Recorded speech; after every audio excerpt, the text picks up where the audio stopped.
wasn't really gonna go over the matches. I mean, I'm pretty sure a lot of you saw the run. It was just Oil King like beating everyone. There's not really much to say. I mean, Seth V-Trigger Tuco Burr. What I actually wanted to talk about was the whole Punk debacle, and I actually thought, you know, Punk had a right in that. One thing I will also say about this top 8 though, there was a very good diversity of characters in this top 8. You had Guile, Nakali, you had Gal, Nakali, Gil, Fang. You had some weirdo characters up there. But basically, like, where did it happen? Like here, right? After the first match? So yeah, you know, the first match going on, you know, Cody, Vega.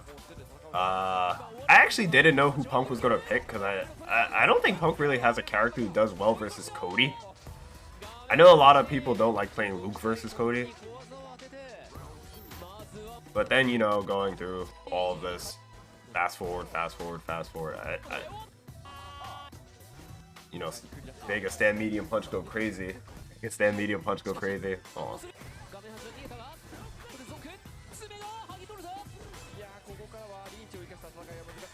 And you know what's funny? I think Momochi realized that Punk wasn't anti-airing throughout the whole match and then kind of just like started jumping.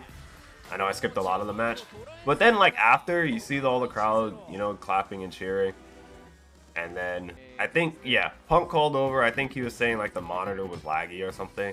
And it's funny to see because, like, you know, I've been to my fair share of tournaments over the year, competing and stuff. And, you know, I've experienced my fair share of laggy monitor. Maybe not like too often, but at some tournaments there's been some laggy monitors. But, you know, this one's different because I guess Punk traveled on his own dime and he went all the way to Japan, which is like I don't know, from US, well, I guess depends on what part of the US, but I guess from like East Coast to Japan is like a 14-hour flight or something. So that's a lot of money. That's a lot of time invested.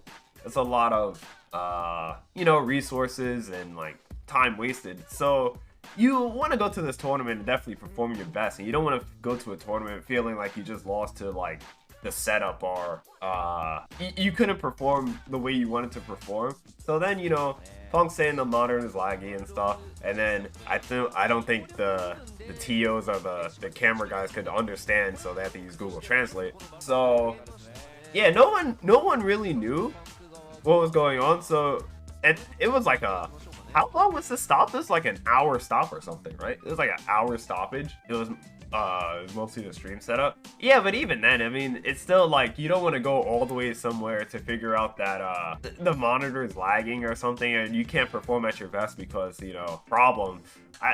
But this is where I see a lot of people were saying that people don't even really play in hotel rooms anymore when you go to tournaments. It's more like everyone just wants to play online, and I feel like the whole online environment has been growing because people have been seeing problems with like offline events. Because even something like Evo Japan, like I can't stop the monitor being laggy or the PS4 sucking or whatever might happen, but I know one thing: if I play on my setup at home, I know my 165 hertz monitor is not going to be lagging at home or something, or my PC might explode. The worst thing I have to deal with here is maybe like, I don't know, what do I gotta deal with? What's it called? My internet cutting out? So yeah, I mean, it's definitely like a double-edged sword. I definitely don't blame Punk for complaining as much as he complained. I know he complains a lot, which I definitely which I definitely understand. But I definitely think he had a reason to complain here. Like I said, losing to like an outside source never feels good, and like there's nothing you can do to really stop it. I've lost tournaments due to like outside reasoning that, you know, I can't really go into, but it sucks. I don't blame Punk for being upset. Yeah, I know all the grand finals besides MLT at Evo Japan were all one-sided, which was kind of weird too. I definitely don't think, oh, player 2 side was just crazy laggy compared to player 1 side or something. No, because like I said, I think it's hard to really describe, because like I said, I feel like if you ask a majority of the player, like, I know if you ask like a lot of the Street Fighter players and the Strive players, I'll probably use those two games because, you know, I'm a Street Fighter player and Strive's kind of the most popular game out right now. But even when Street Fighter 6 comes out, people are gonna be going to offline events, but the online events are going to be crazy. Like, say like a local say like a local may get like 50 to like 100 people in the beginning for Street Fighter 6, you know the online tournaments are going to be having like maybe 500 people.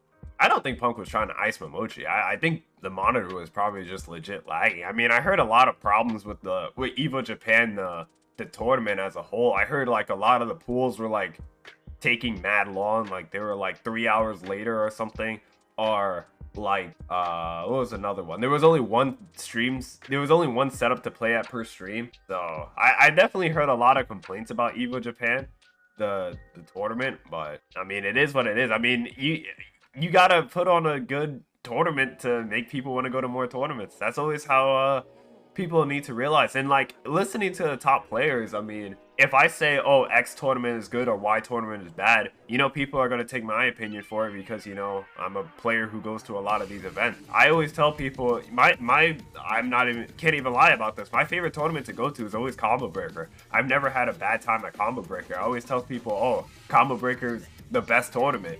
To me, you can't lie about something like that. If anyone in the chat hasn't been to Combo Breaker, I would just like urge everyone to go to Combo Breaker. I'm always going to tell highly of Combo Breaker, but like there's been tournaments that I go to that I just don't really encourage or be like, hey, go to this tournament or that tournament. My favorite tournaments are like Combo Breaker. CEO's good, but Daytona sucks. But my three favorite tournaments are probably Combo Breaker, CEO Asterisk, and ECT probably. They're all really good ran tournaments. I think I would have won Evo Japan. I think I would have been sick and wouldn't have been able to play. And I don't know how that monitor lag was feeling. Are you saying that I take advantage of laggy monitors, dude? You think it'll be fine since we're going to be on PS5? I don't know, man. Like, I definitely think people are still going to complain. People are going to show up to tournaments and play on PS5 and going to be like, this isn't my 360 hertz monitor setup that I have at home or something. Because that's happened when I ran Savage Saturday. We had Savage Saturday on PCs at Next Level. We were at like 120 hertz monitor, and somebody came up to me and was like, how many hertz is the monitor on? I said 120, and it was like, oh, this isn't as good as my 360 hertz monitor at home. I'm like, bro, I can't help you. What do you want me to do? Like, I think that's gonna be a legit problem. The hertz is like, you can play 120 hertz on a PS5, but like I said, I still think people are gonna complain and be like, yo, my setup at home is like top notch, no lag at all, basically like a CRT or something. And then like the monitor at a tournament is gonna be like 1 frame of lag or something, and be like, nah, this shit sucks. I don't say I would never complain. I definitely complain about, I complain about stuff about the video game, but I do complain. There's certain tournaments I complain about. I just don't make it like public. I mean, I've had bad tournament experiences. You guys just don't know what bad tournament experiences I have. Like I said, I've lost tournaments because of outside reasoning. I just don't complain about it, really. I think if I went to Evo Japan and lost because the monitor was lagging, I would have probably had more of a complaint or a rant. But I think I would have complained more because I flew like, what, 14 hours to go to a tournament to lose to monitor lag. I would have probably complained there. I think if I fly like 2 to 3 hours and lose to a laggy setup, and yeah, I'm still wasting time. But still. Yeah, Nemo was crying too, and he probably lived like, I don't know, like 2 or 3 hours away. Cien, it's funny because Cien told me even back in the Street Fighter 4 days, he would go to tournaments and the monitors would be laggy, but he never really complained because there's nothing you can really do. Like I said, even when I used to work at GameStop, I always hated when people complained to me because it's like, yo, I can help you, but like for something like this, what do you want me to do? I'll swap out the monitor, but like if it's still laggy, I can't help you, my guy. Like, imagine if the guy swapped out the monitor and it was still laggy. Like, how do you even fix it? Do we just gotta switch to PC? Because they can't do that because of events sponsored by Sony. But yeah, that was pretty much my... there was nothing wrong. I mean, I was definitely annoyed that I had to wait an hour for a match, and I definitely felt bad for the commentators because they had to stall for like an hour while, I guess, the back had to try to figure out what was going on, especially with a language barrier. All that happened. And, you know, I don't blame anyone for complaining. I wonder how everyone else felt about the matches. But, you know, if we skip all the way to the end, basically Oil King kind of just beat everyone. Anyway, this is not even the whole thing. Yeah, not even the finish. Okay, whatever. Not even the finish. But yeah, basically throughout all the complaining and all the the bad tournament experience that I heard from Evo Japan. Oil King did win the last Evo for Street Fighter 5 with Seth, actually. And it's crazy because I think Seth, I've always said Seth was mad good, and no one listened to me, bro. This V-Trigger is busted. And you get 2 of them. But you know, Oil King played amazing.